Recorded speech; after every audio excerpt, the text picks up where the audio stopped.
Hey, Taylor Owen here, and welcome to the Men's Mysteries. Thought I would do a solo live today, and this was prompted recently by reading a post where another man on Substack said, sometimes I hate men.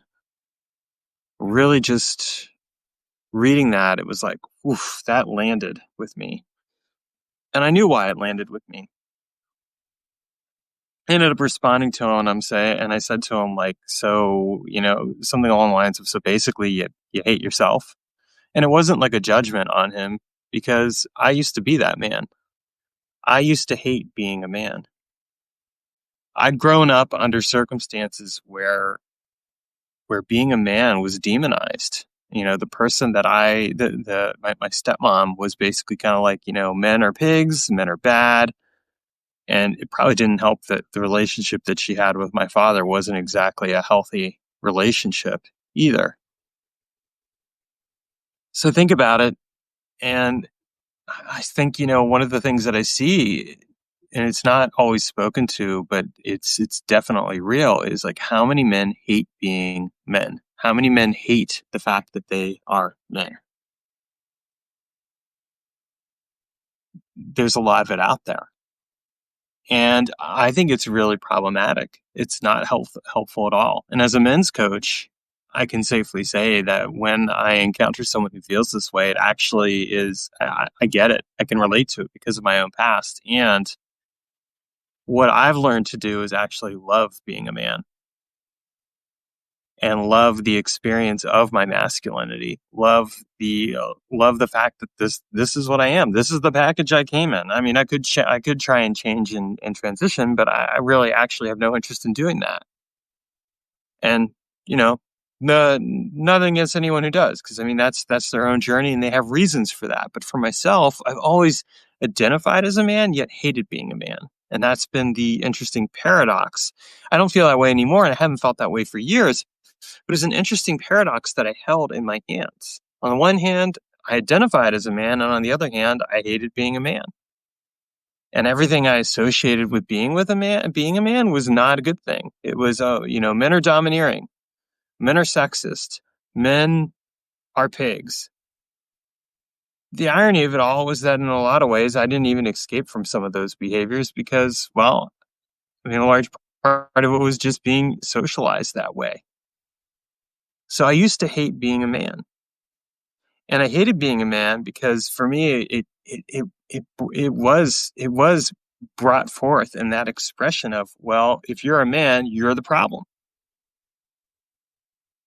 And it's interesting because nowadays what I see is something that really fascinates me, which is, we have these different movements. We have the manosphere, we have the men's movement, we have red pill, black pill, blue pill, all these other different things that represent categorizations of men and really categorizations of how men relate to themselves. And yes, how they relate to women. Speaking from a heterosexual perspective. That's the perspective I'm going to speak from because that's the perspective I've got. The thing that I've kind of continually discovered over and over again is that hating myself as a man isn't the solution. It doesn't help me in any way, shape, or form. And how I really uncovered this was in the wake of a breakup. I'd broken up with somebody. It was a rebound relationship after my second divorce. I'd gotten divorced and I got into this rebound relationship way too early, like 2 or 3 months after. And I wasn't ready for it, but I did it because I didn't know how to deal with the inner pain and turmoil that I was feeling in the wake of the divorce. My entire life had been flipped around. I'd lost pretty much everything. I had 10 boxes to my name in my car, and I was living in my friend's house in a small bedroom in a floor, in a kitchen where there was cat piss every single day. And bless that person because they gave me a space when I really needed it. And at the same time, I thought I'd hit bottom then. I didn't know it, but I hadn't hit bottom. I got into a rebound relationship, moved to a new city, started my life over again, right? Well, rebound relationship doesn't work out. And in the wake of that, I realized I'm like, I have to change something here. Something has to change. And part of it was like, I don't know how to be a man. And I had to sit with that. And I asked myself, well, what does it mean to be a man? And what I came up with were all these negatives. Well, being a man meant that I was going to be a cheater. Being a man meant that I was going to be domineering and cruel. Being a man meant that I was going to be all these other different stereotypical things. And I asked myself, well, is that what being a man really is? I was like, I don't know. I don't know what being a man actually is, because all I've gotten is this societal programming from my stepmom, from other people in my life, and even in some ways from the example of my father, but I don't actually know what it means to be a man. And at this point in time in my life, my dad had already passed away. So it wasn't like I could go to him and talk to him and say, well, Dad, what does it mean to be a man? I don't know how he would have even responded to that, because at that point in time, I was in my mid 40s. So, like, what would he have said? I don't know. Would he have been open and welcoming to receiving that from me and saying, like, oh, hey, I'm here for you and I understand? I have no idea, because he was dead. And the truth of the matter is, a lot of the times he and I never really had deep conversations. He would tell stories and jokes and things like that, but he never really let me in. I didn't know who he really was. And that was part of why I hated being a man, because I didn't even know what it meant to be a man. Being a man to me was like, okay, I'm going to tell ribald stories and raunchy jokes. I'm going to keep everyone at arm's distance. And that wasn't me. That didn't feel real to me. It didn't feel authentic to who I was or who I really wanted to be.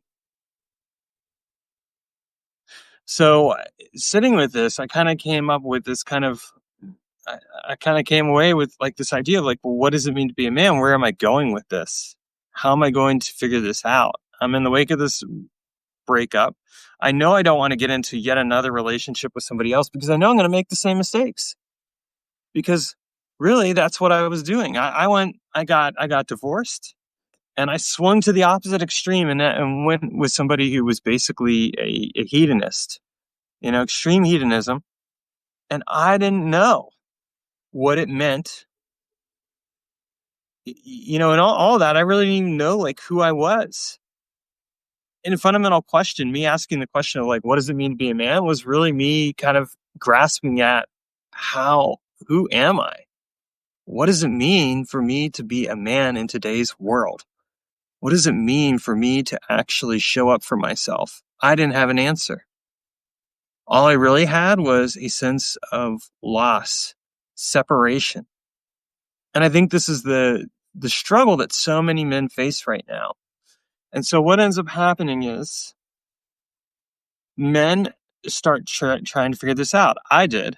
I ended up taking a breakup course because I was like, okay, I don't know how to handle breakups. And through that breakup course, I ended up reading Iron John by Robert Bly. And I read Warrior, Magician, Lover, King, and I started reading all these books on the men's movement.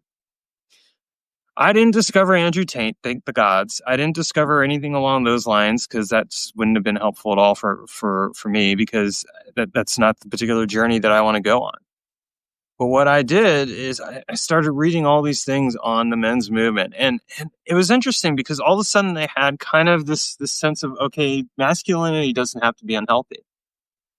And yet at the same time, what I saw even with the men's movement is that there was this sense of a burden and a shame being carried for being men.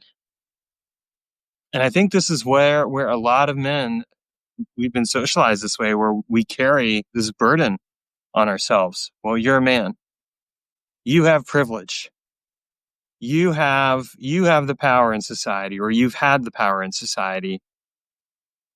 And it's like we're carrying the weight of previous generations and their misuse and the way they've shown up on our backs, along with whatever our own misdeeds were.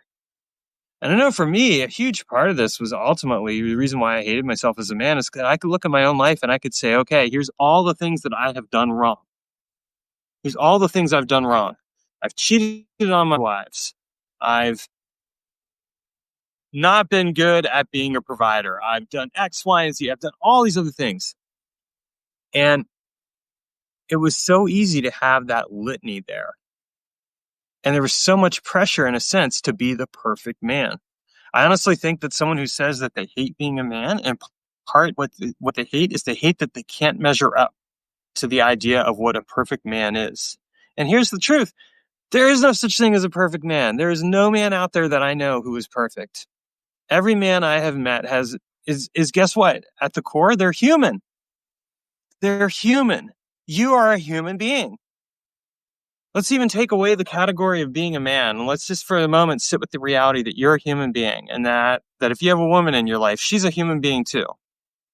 And that man and woman are social constructions that describe categorizations of how people ought to behave. So men do this, women do this. And we use these categorizations all the time to simplify our lives. But what we don't do is explore what it really means, or ask ourselves, what does it mean to be a man? What does it mean to be a woman? What do I want that to mean? And let me be very clear here. There are biological and physiological components to all of this. Physiologically and biologically as a man, I am going to have a different experience than what a woman's going to have, and vice versa. I don't have a uterus inside me. I don't bleed every 28 days, or depending on what's going on there. I don't experience that kind of reality. I can't bear a baby in my body. And that's kind of the reality of that. And as a man, I have that physiology has to be accounted for. So like I'm not going to have those things. But the rest of it is a social construct. And part of what I really hated was a social construct that had been fed to me by my parents, by my stepmom, by other people. A social construct that said, this is what it means to be man. What I hadn't done, and what I think a lot of men haven't done, is they haven't figured out for themselves, well, what does it mean to be a man? And so it's easy to latch on to these categorizations and rank yourself. Well, I'm a good man. I'm a nice guy. I'm a bad man. I'm this, I'm that. None of that actually helps in any way, shape, or form. It just becomes a convenient way to categorize ourselves, to define ourselves. But here's the thing that I'm continuing to discover in my own journey around masculinity. And it's an invitation I put out there to you. Men have the opportunity to define what it means to be masculine for themselves.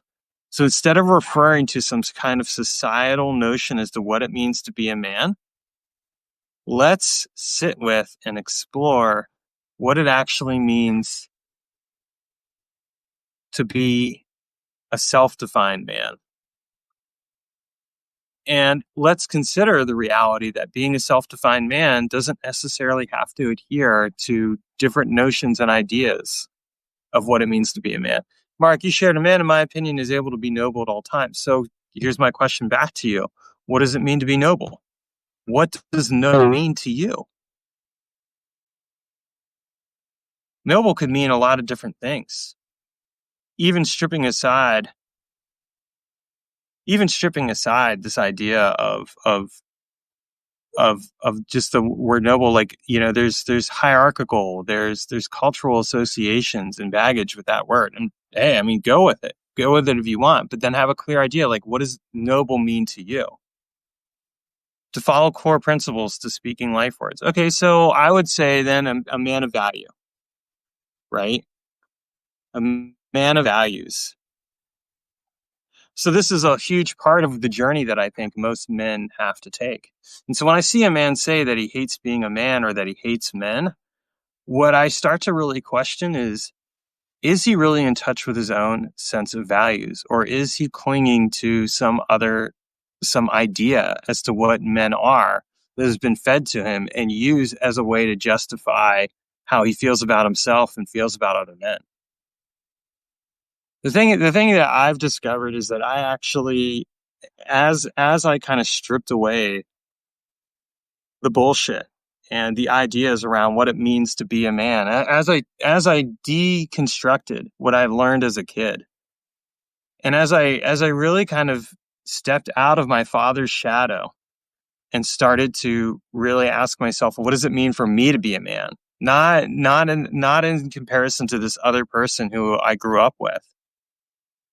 But what does it mean to be a man for myself? that's when I began to discover a love for other men as well. And that's when I began to love myself as a man. And I think that's a huge part of what it means for us, is that we have to determine what it means to be a man in relationship to how we love and take care of ourselves. When I see a man who isn't taking care of himself, that's actually a signal right there that if he's not taking care of himself on one level, he's probably not taking care of himself on other levels. And that's one of the things that really stands out to me. Take a look at your self-care regime. Like, what are you doing to actually take care of yourself? So if I look at it from this perspective, a great example would be, am I getting enough sleep? Am I actually caring about myself enough to get enough sleep? Am I eating healthily? Am I exercising regularly? Am I allowing myself to explore my edge, whatever that edge is, and doing it in a way that brings me a sense of mission and purpose?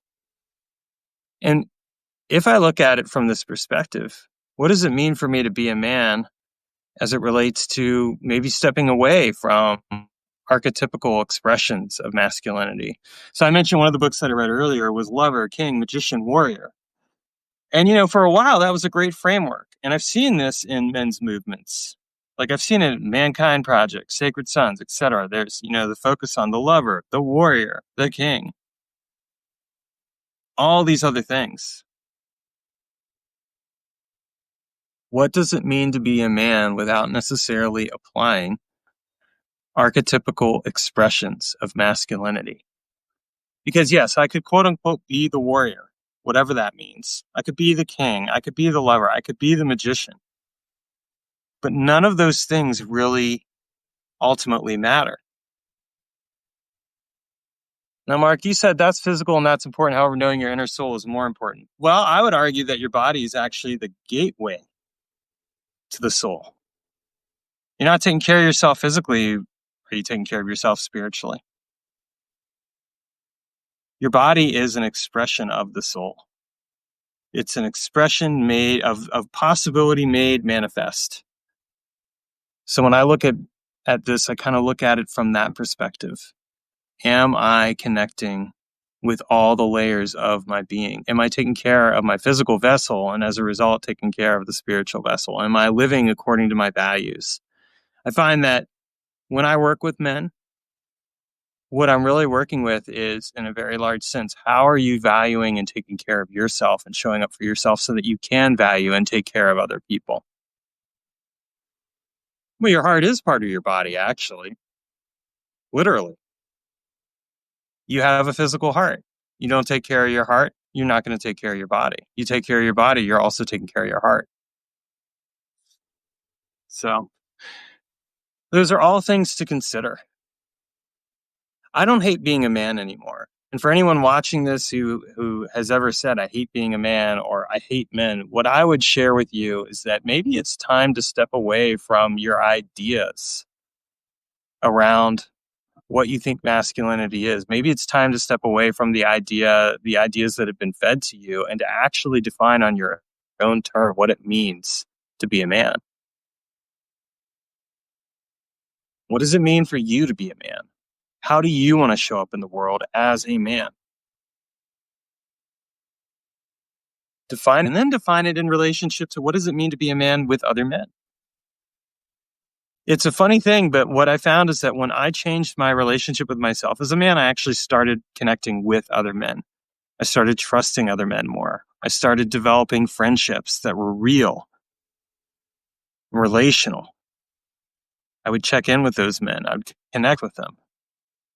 And I think that's a huge part of what it means to really be a man, is that we have to look at our masculinity in relationship, not just to ourselves or in relationship to the women in our lives, but in relationship to other men.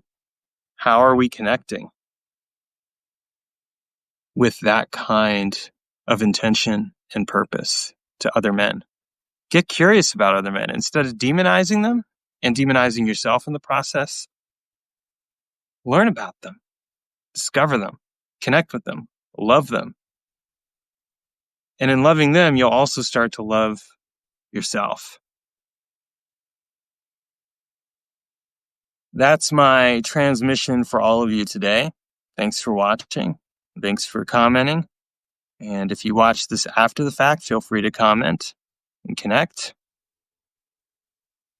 Share with me what's coming up for you. If you're a man watching this, what is coming up for you when you watch this? If you're a woman watching this, I invite you to really explore. What is my relationship with men? How do I feel about men? And what have I done to either support or demonize men? With no shame there, but just an honest chance to really get real with yourself about what your relationship with men is and ask yourself what you want it to be.